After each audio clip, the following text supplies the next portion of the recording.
Rice Chex and Wheat Chex, the bite-sized cereals in the red and white checkerboard packages, present Space Patrol! High adventure in the wild, vast reaches of space. Missions of daring in the name of interplanetary justice. Travel into the future with Buzz Corey, Commander-in-Chief of the Space Patrol! In today's transcribed adventure, Buzz and Happy have just made an amazing discovery in an unexplored region of the planet Earth and are now descending a mountain with their spaceship carrying a metal chest. I'd like to open this chest right now. Maybe it'd explain the whole mystery. From the looks of it, we'll probably have to use an atomic torch. I just think if it hadn't been for that earthquake, the secret would have never been discovered. Just that. It's going to be tricky getting around this overhang. If we drop this box, it'd go shooting down the mountain like... Hey, Commander, what's that? I don't know. Some of these tropical birds make some weird noises. Snap, look above us. The rock's giving way. Oh, the rocket is another quake. We've got to get away from here fast. The whole top of the mountain's coming down on us.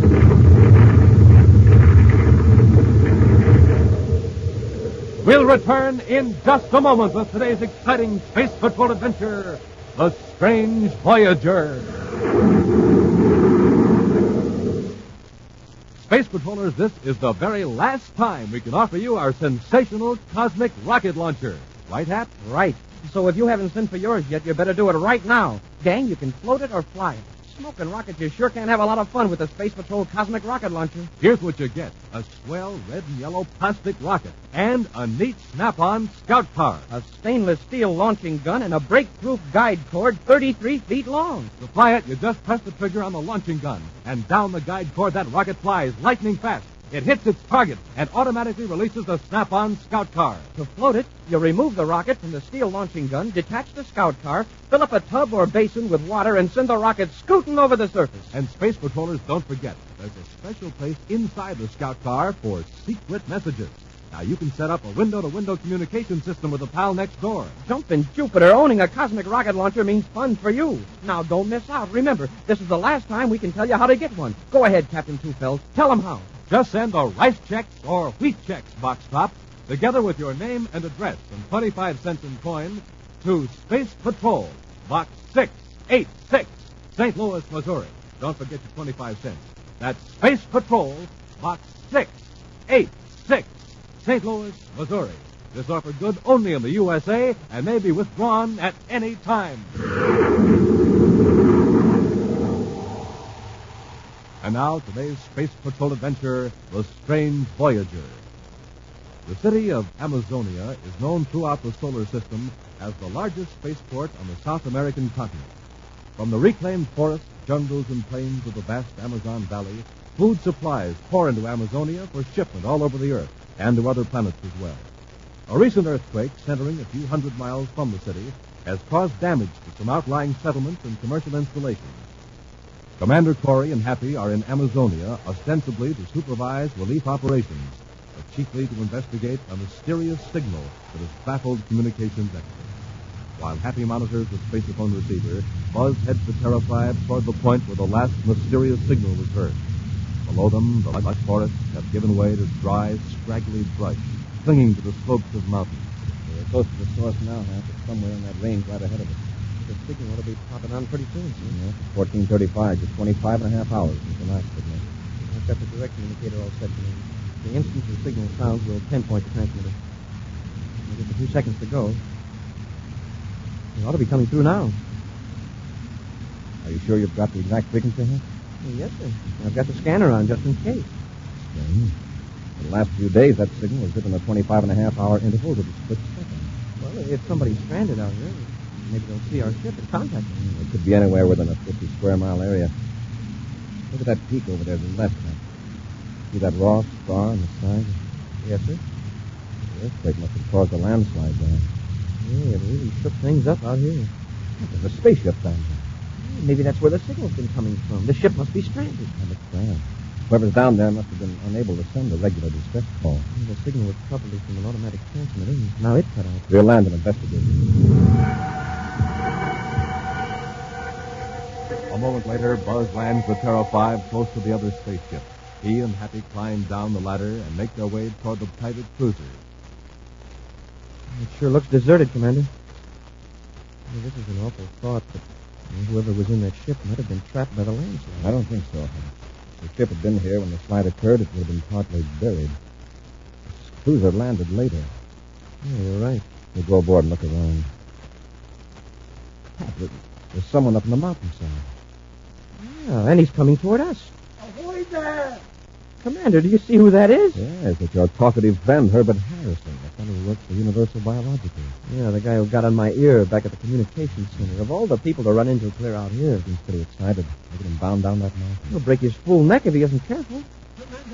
Commander, I couldn't be happier to see anyone. This is amazing. How did you happen to come here? We were on a routine search and saw your ship. Thorne and I were looking for biologicals. Thorne is my pilot. We were landed here to get some soil samples, and we came across this thing up there. Now, calm down, Harrison. What thing? Oh, wait till you see it. It's in sort of a cave. Thorne's out there now. What's up there? Oh, you wouldn't believe it till you see it. Come on. Well, can't you tell us what it is, Mr. Harrison? All I'm going to say is prepare yourself for the shock of... But here we are, Thorne. Gives me the fidgets. Oh, Commander Corey, this is Matt Thorne. Matt, this is Cadet Happy. How do you do? Now, what's this mystery? Right there, just inside the cave.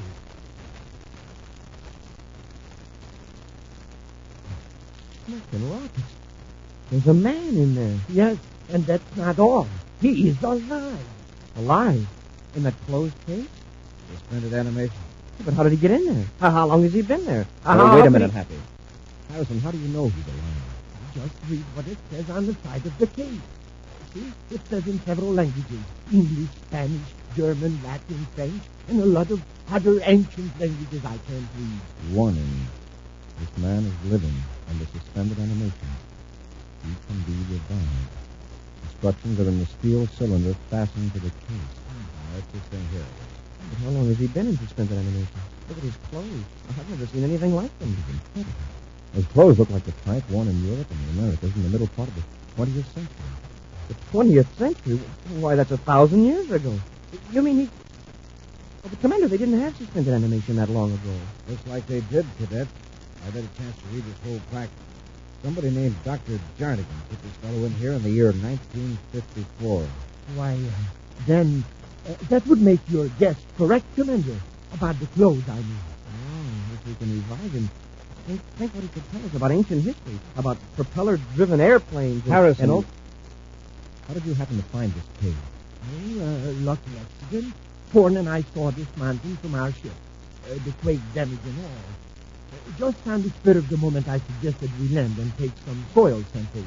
For biologicals, you know, we're always looking for new cures for old diseases. We have this general area on our schedule, so we figured this is as good a place as any. Then Thorne saw the cave. I see. Harrison, did you or Thorne see any electronics equipment or hear any signals? No, today. After it was swept down the mountain by the landslide and operated for a few days before it cut out. Sure. We'll probably find it buried at the base of the mountain. We'll worry about that later. The important thing right now is to get this man to a well-equipped medical center and revive him. If we can be revived. Thorne and I will do anything to help, Commander. Sure.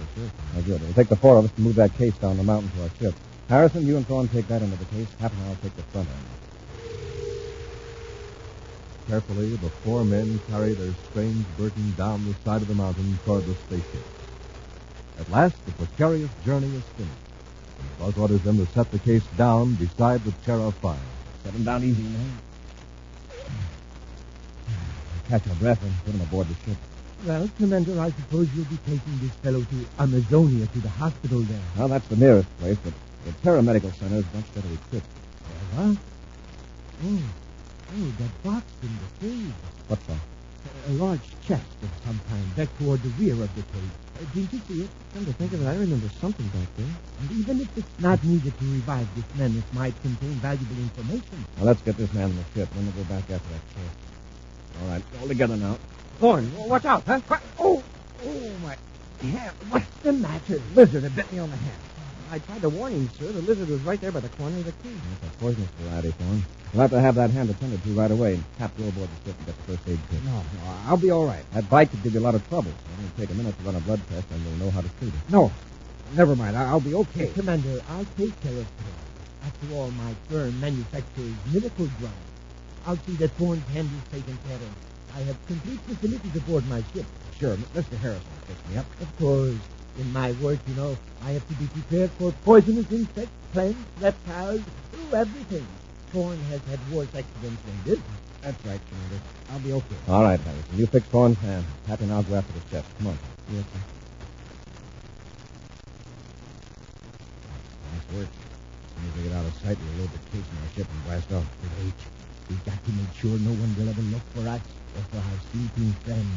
And then get rid of Corey and the cadet. Quick, tell the Baxter to use the disintegrator. Don't be a fool, Thorne. I'll wait till they're on their way with the chest.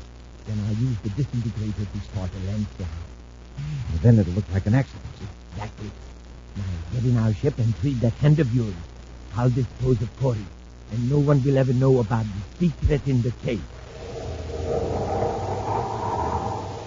We'll return to Space Patrol in just a moment. Hey, gang, I'm sure glad you tuned in today because this is positively, absolutely the last time I can tell you about the terrific Space Patrol Cosmic Rocket Launcher. And you're just in time, too, for the big Cosmic Rocket Race. Now, targets are all set up, and 3 of my Space Patrol pals are lined up behind the triggers of their new Cosmic Rocket Launchers. All 3 of them have been training mighty hard the last couple of weeks, and now they're going to see who's the quickest on the trigger of the stainless steel launching gun. All ready? On target. Blast off!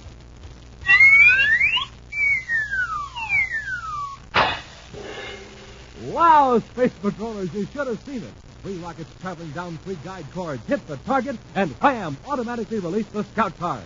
And was it a close race? Say, here comes the winner. Let's ask him out. He got so fast on that launcher trigger. Practice, Captain. He fell over and over. You know, the rocket and snap-on scout car are breakthrough plastic. You can shoot the rocket as often as you like. And the nylon launching cord, that's breakthrough, too.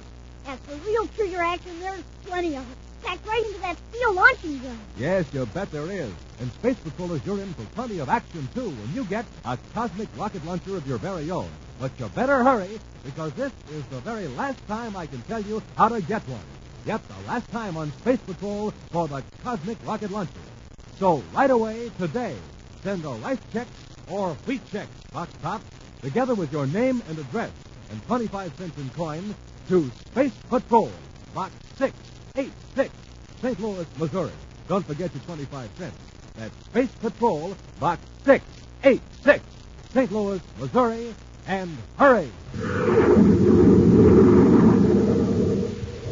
And now back to our Space Patrol adventure, the Strange Voyager. An earthquake in the interior of the South American continent on the planet Earth has uncovered a secret cave. In the cave, Buzz and Happy have found a transparent plastic case containing a man who, according to an inscription, has been in suspended animation for 10 centuries. With the help of Herbert Harrison and Matt Thorne, who claim to be employees of a firm specializing in biologicals, Buzz and Happy carry the case down the mountain to their spaceship. Then the 2 space patrollers return to the cave to retrieve a metal chest. Right now, Buzz and Happy are working their way down the mountain with a heavy box, unaware that Harrison plans to cause a landslide with a disintegrator. Watch your step. It's going to be tricky getting around this overhang. Yeah, if we drop this box, it'll go bouncing down the mountain. Commander, what's that? I don't know. Some of these tropical birds make some weird noises, but... Sam, look up above it. The rock's giving way. That's a rock. It's another quake. The whole top of the mountain's coming down. And press back against this overhang. What if the rock doesn't hold? It's our only chance. Hold tight.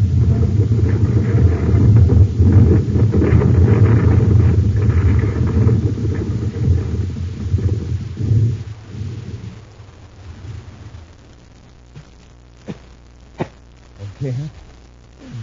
A miracle, yes. This overhang must be rooted in bedrock. Landslide passed completely over, down into the valley. If it wasn't for this shelf of rock, we'd be buried under tons of earth. Commander, the box. It's gone. Yes, sir. Down there in the landslide. When we get down the mountain to the ship, we'll call the Space Patrol unit from Amazonia to look for it. Come on, let's get off the mountain before there's another landslide. Meantime, at the base of the mountain, Herbert Harrison clutches his disintegrator and peers intently at the swirling clouds of dust following the landslide. As the dust settles, Matt Thorne, Harrison's pilot, steps out of the private cruiser and walks toward the plastic case containing a man who's been sleeping for 1,000 years. Thorne, where are you going? into our ship. That can wait. Look. Corey and the cadet. Yes, they survived the lens strike. Let's finish him off with a disintegrator. No, not now, you idiot. Do you want to spoil more than 1,000 years of planning? But here they come. Let them. It's our job to keep this mystery localized. Localized in this solar system until we can get away, understand? Yes, sure, I understand. Then take this disintegrator. Get it out of sight. I'll handle Corey. From now on, Plan 3 is in operation. All right. I lost my head for a minute. Oh, Commander Corey, cadet, you made it. Thorne and I have given you out for lost. The landslide passed over us. Well, how's Thorne's hand? He's treating it now, Commander. Nothing to worry about. He'll be all right. I appreciate your help, Harrison. Happy now I'll be able to handle things ourselves from here on. But the man in the cage, can you manage? Yes, sir. We'll get him aboard Terra 5 and blast off. Now, let's go. Many hours later, in an operating room at the Terra Medical Center, Buzz, Happy, and Dr. Nathan Androff stand around the plastic case containing the figure of a man. Nearby is an open cylinder. The transparent plastic cover of the case has been removed. Buzz, Happy, and the doctor gaze intently at the placid features of a man who may have been sleeping for 1,000 years. I followed the instructions in the cylinder, Commander. We should obtain results shortly, if we obtain them at all. And you didn't need anything in the chest that got lost. No, fortunately. Dr. Andrew, the man's smiling. He is alive. Yes, Cadet. The reviving procedure is amazingly similar to our present-day methods of terminating suspended animation. And according to Dr. Jonathan's message, his name is David Stern. Yeah, but who was this Dr. Jarnigan? And how did Dr. Jarnigan ever get him to agree to such a crazy idea like this? Well, that's something we won't know until the man wakes up. Dr. Androff, when will that be? Well, the body temperature is nearly normal. The pulse beat is increasing.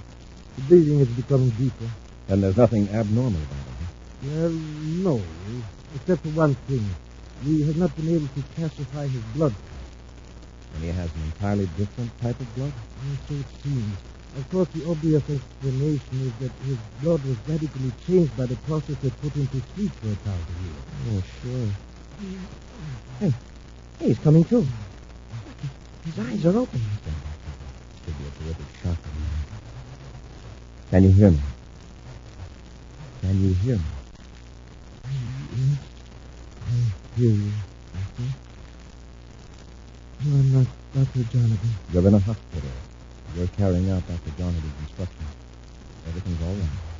Sure. I know. What's the date? When did you fall asleep? I went to sleep in 1954. What year is it now? We'll have a nice chat. Okay. Break it to me easy. What century? 30. I do feel sort of drowsy. I guess if you're sleeping 1,000 years, it gets to be a habit. Nothing else. He's asleep again. Amazing. I take it as calm as if he'd only awakened from one night's sleep. Maybe a reaction later. When he wakes up again, Dr. Androff, call me. I'll be in the superintendent's office. In the secluded office in the administration section of the Terra Medical Center, Happy excitedly jots down questions to ask David Stern, the man who actually lived on Earth in the 20th century. Commander Corey, however, seems gravely troubled. Something worrying you, Commander? Something about this Stern case that doesn't ring true. It's Dr. Jarnigan, for example. He made a discovery nearly 1,000 years ahead of his time. Yet none of our research experts could find any mention of a Dr. Jarnigan in an old 20th century medical record. He kept all of his work a secret. Possibly. Another thing. What happened to that space defense? How did it happen that Harrison and Thorne were there before us? Well, they were looking for biologicals. So they claim. But I checked on those two men. Universal Biologicals has no one named Herbert Harrison or Matt Thorne working for them. What? Then what's Harrison's game, anyway? I don't know. Yeah. But Harrison and Thorne aren't in South America hunting biologicals. They're right here in Terra. And you think they were in Amazonia for the same reason we were, to find the source of that signal? I think they found the transmitter and destroyed it. Why? Commander, something terrible. Yes, Dr. Enroth, what is it? It's David Stern. He has disappeared. Disappeared? But you locked that room, Doctor. I did lock it, but the lock has been destroyed. There's a big hole in the door where the lock was. I will order the entire hospital searched from top to bottom. All right, Doctor, do that, but I don't think you'll find Stern But here. where could he be? I know 2 men who might be able to answer that question. Come on, Happy. Travel box in the paramedical center. In a small apartment, 2 men carefully go over every inch of the walls and furniture with a small instrument that projects an almost invisible cone of violet light. A third man sits and stares at them, a placid smile on his face. Well, this about does it. We've covered everything with the eradicator beam. All right. Now, Stern, don't touch anything. Stern, do you hear me? Yes, I hear you. Let's get to the spaceport. Oh, sure. What's the matter with you? Don't you realize you're going home, back to Vega, after 1,000 years in the solar system? That's probably what he's been dreaming about. Hey, Stern? No, I was dreaming, but not about home. For 1,000 years I've dreamed. And what wonderful dreams. There's nothing anywhere in any galaxy as beautiful as those dreams. We've got a job to do. When we get to Mars, we'll get aboard our star drive ship and head for Vega with all the information Thorne and I have gathered. The United Planets won't know they're in danger until our task force hits them. What could that be? Get Stern into the next room. Go on, Stern. No one must see you here. All right? I'll tell you about my dream later. Now, whoever it is, I'll do the talking. Yes?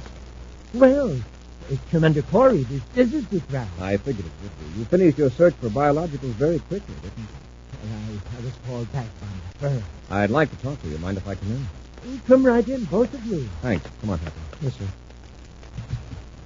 Sit down, gentlemen. Yeah, make yourselves at home. How's your hand, Thorne? Oh, just fine, thanks. And that's it. I'd like to take a look at it. Completely healed. Remarkable.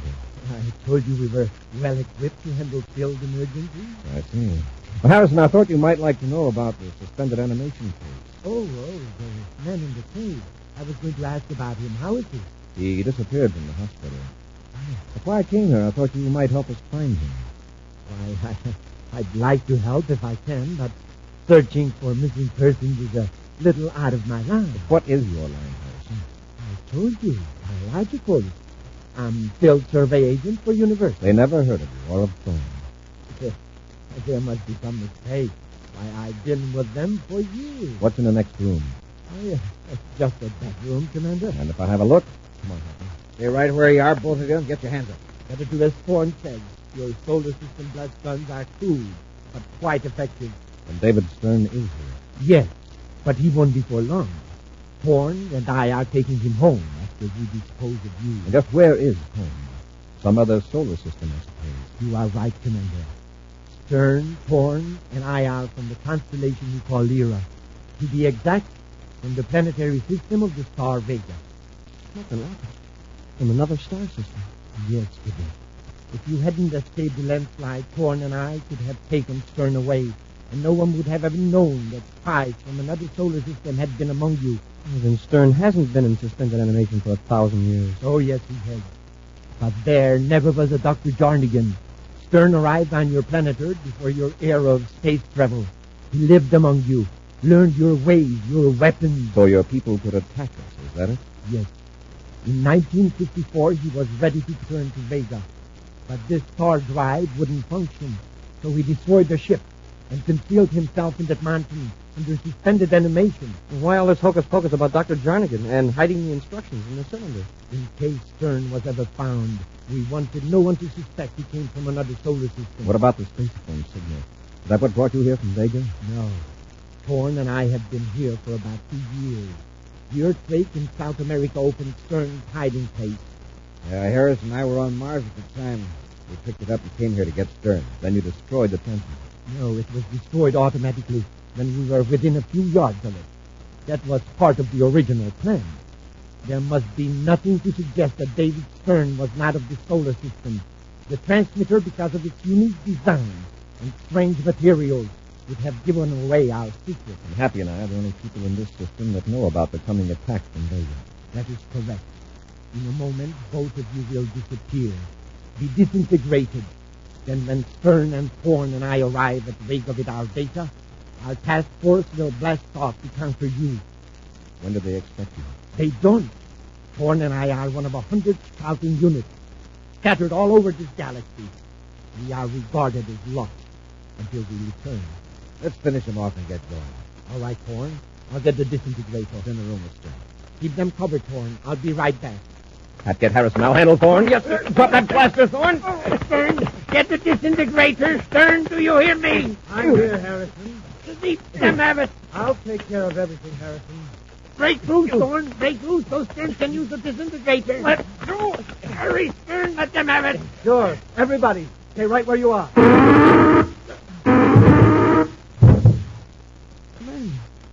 He got Thorne and Harrison. Yes, Cadet. And this isn't a disintegrator. As you see, my friends are lying on the floor, asleep. Ah, please don't try to attack me, or I'll be forced to use this on you. Hold it, Hank. Stern, what's that weapon you think there? Weapon? It's not a weapon. It's a blessing. If you only knew its effect, you'd beg me to use it on you. It knocked out your pals, Harrison and Thorne. They're asleep.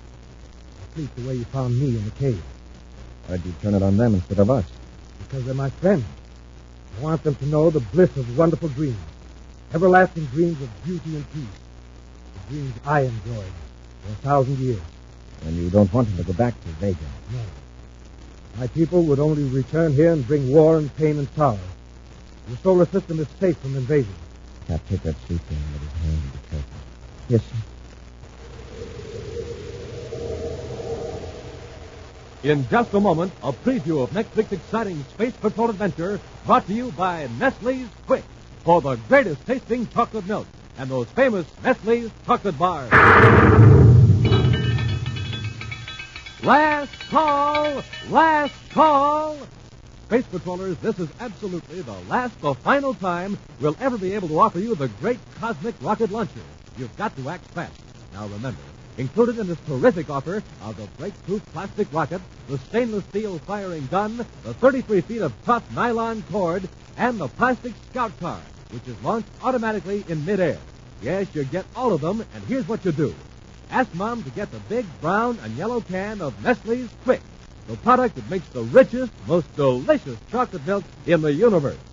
Then you send the special premium panel from the label, or the lid from the can of Quick, together with your name and address and 25 cents in coins, to Space Patrol, Box 686, St. Louis, Missouri. That's Space Patrol, Box 686, St. Louis, Missouri. And do it right away, because this is the last call, last call. And now, a preview of next week's exciting Space Patrol adventure. Buzz and Happy are locked in an airtight chamber on Neptune's third moon by a criminal trying to force them to reveal Space Patrol's secrets. Rorschach must be crazy. Just locking us up in here isn't going to make us talk. Listen. Hear that? Yes, sir. Sounds like some sort of a pump. You notice anything about the air in here? Well, now that you mention it, it's sort of hard to breathe. They're pumping the air out of the chamber. We've only got two choices. Press the alarm button or suffocate. Be sure to join us next week for the thrilling story, The Red Demon of Venus. Space Patrol, created by Mike Moser, starring Ed Kemmer as Commander Corey and Lynn Osborne as Cadet Happy, was written by Lou Houston, produced and directed by Larry Robertson, executive producer Mike Dever. Other players were Bela Kovach, Norman Jolly, and Jan Arban. Dick Tufeld speaking. Now, don't forget to tune in next Saturday and every Saturday for exciting action on Space Patrol. Space Patrol was brought to you today by Rice Chex and Wheat Chex, the bite-sized cereals in the red and white checkerboard packages. Be sure to see another exciting Space Patrol program on your local ABC television station. Consult your newspaper for time and channel. This program is broadcast to our armed forces overseas through the worldwide facilities of the Armed Forces Radio Service. Space Patrol came to you transcribed from Hollywood. This is ABC Radio Network.